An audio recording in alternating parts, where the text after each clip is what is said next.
Hammaga assalomu alaykum. Vatandoshlarim, yaxshimisizlar? Biza trenirovkadan keyin Allohga shukr, bu yaxshi o'tdi, travmalar yo'q. O'zgina udar o'tkazdik, lekin shunaqa bo'ladi. Shunaqa ishlarimiz. Bitta narsa sizlarga aytmoqchiman.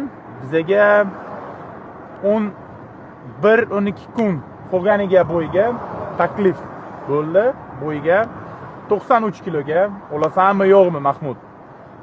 Men 1 sekunda ham o'ylanmabman. Srazu ayting. Конечно, olamiz. Bizaga farqi yo'q.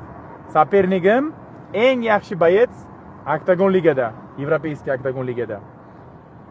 U 93 kiloga og'ir vaznga chempion bo'lgan edi. Hozir bitta kamarni o'zimiz oldik. Nima aytmoqchiman sizlarga?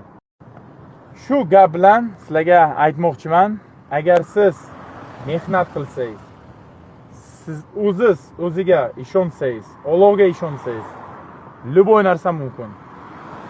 Не только sportga. Может o'qiyapsiz, ishlashga, biznesga, только ishlash kerak, mehnat qilish kerak. Xudo xolasa Alloh sizga beradi. Sizlarga kattakon rahmat podдержкаларingiz uchun. Xudo xolasa biza yana bosamiz, trenirovka qilamiz. Nima uchun? O'zbekistonimiz uchun. Hammaga rahmat. Sog' bo'linglar.